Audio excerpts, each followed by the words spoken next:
Hey, we have a great video for you today, but real important, before you enjoy the video, make sure you're subscribed to this channel, and perhaps even more importantly, there's a link down below where you can sign up for my mailing list so you don't miss out on all the great new stuff we have coming, and we can keep in touch. So after you do that, enjoy the video. Hello friends. Hi everyone. My friends, we've talked about doing this video for a very long time now. At least it was her idea, and it's a good idea for a video actually, because on this channel we like to talk a lot about cultural differences, and I like to show those things in the streets. But this is a subject that a lot of people, it's very easy to tick people off if you say one little wrong thing. And in this day and age, people are very vindictive and they'll want to hurt you just because they're offended by something. And so I've always avoided that, especially because this is a channel where I don't like to talk about controversial subjects. I like to try to bring people together and make people laugh. But in this video, I'm going to be a little bit less jovial than usual. So, Imabel, what are we talking about? We've watched a lot of American TV shows, and I've seen all these stories of people who said the N-word, and these have been like big scandals in America. So I've been wondering why it's like that. And so Travis helped me understand it better.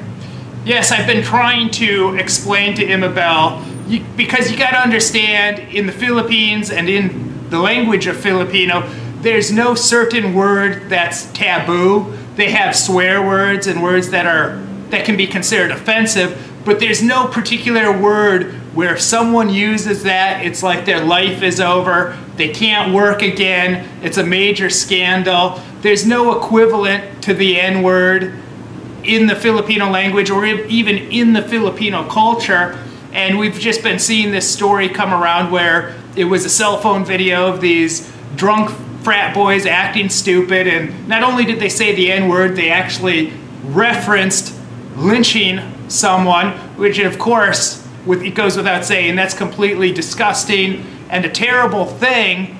However, you could also say, well, that doesn't make it any different than your average rap song.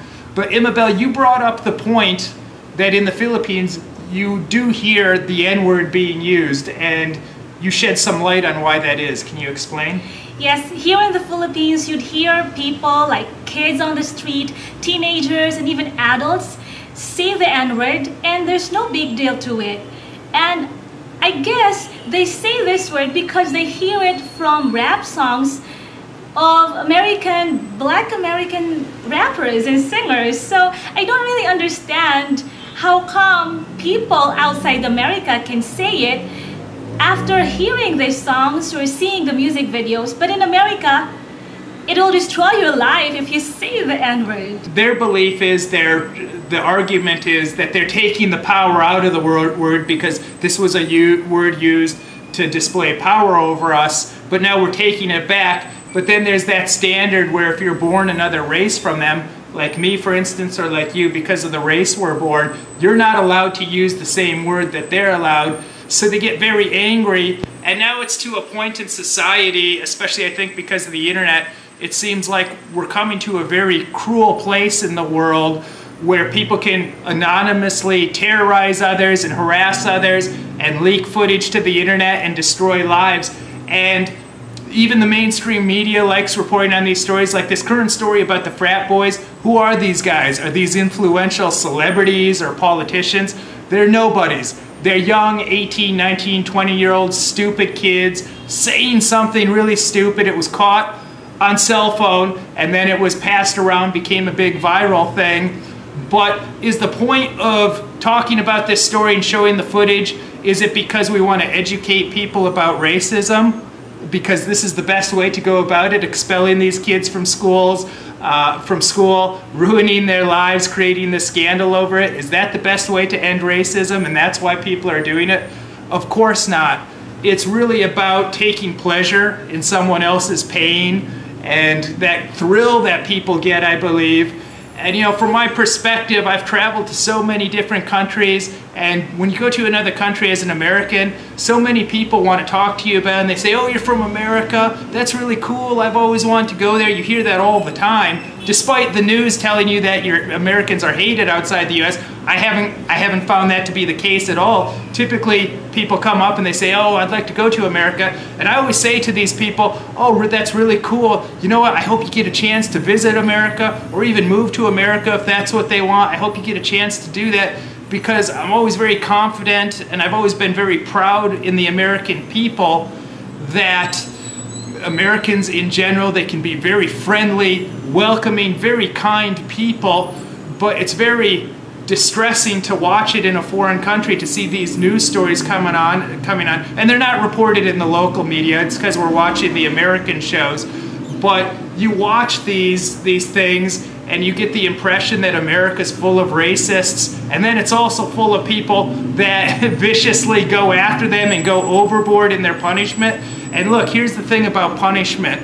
If you really want to end racism, I don't think giving harsh punishment to people is the way to go about it, because you're not really changing their beliefs. You're going to change the way they act in public. For instance, you can say to me, do you believe Allah is God? And I can say, no, I don't believe that. But then they put a loaded gun to my head and say, now do you believe Allah is God? And I will tell you, oh yes, Allah is our Lord and Savior. But do you think in my head I really believe that? If anything, all you're doing is putting more negative feelings into the world, creating more hate in the world. They're trying to fight hatred and intolerance with hatred and intolerance, and all they're doing is pouring fuel on the fire. And what's the point? And after these kids got caught, they apologized, but it's almost like, what's the point? No matter what, they're not going to be accepted, so you might as well not say sorry about, because that's not going to do anything.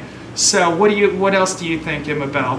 When you were saying that, I guess it's true that love begets love. Same thing with hate begets hate.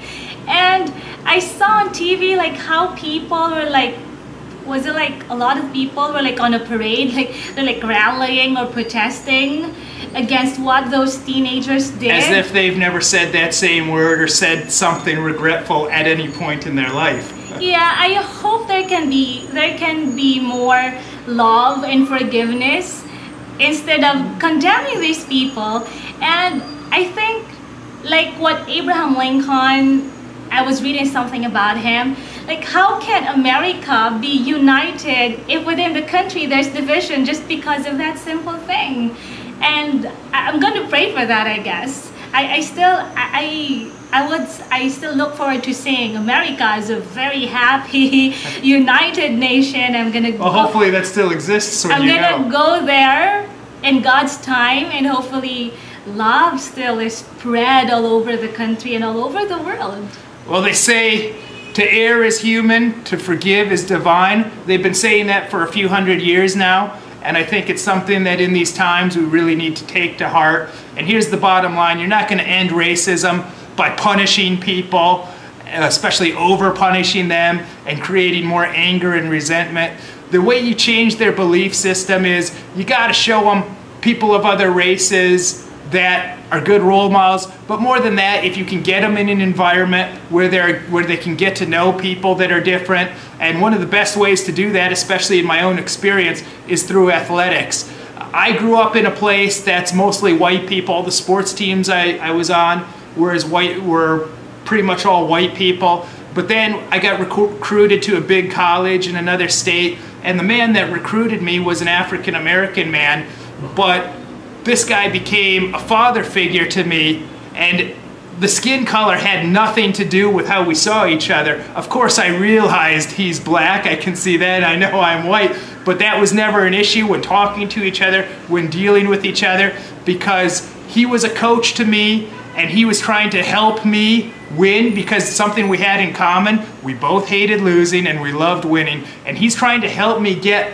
my goal, and his goal is to have winners, and we're helping each other. We're on the same page together, working towards a common goal. And it's the same thing if you're on a sports team. If you can get guys on a team together that are of different races, and they bleed together, they sweat together, and they face common opponents, it's a great way to bond. And then maybe a white kid that's never been around black kids, they can say, oh, these guys, they're not so different than me. And the black kids could see, oh, you know, I've heard, you know, maybe they've heard that white people are against them, but then they can see, oh, that's not the case. These guys are cool too. And it'd be a great way to break down barriers, not through this tormenting people, sending mean tweets to people that were accused of saying something racist. You're not going to end it that way, even though I truly believe that's not what it's about anyways. It's all about creating excitement in the boring lives of Americans, because it seems that you would think too, seeing these news stories,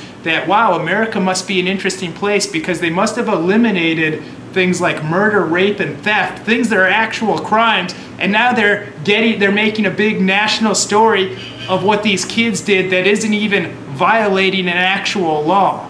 So this is food for thought.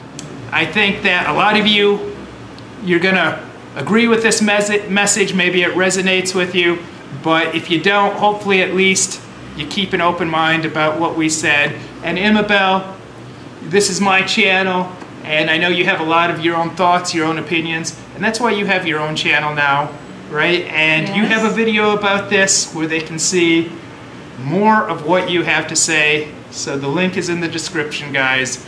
Regardless of some of your beliefs and that kind of thing, thank you so much. Until next time.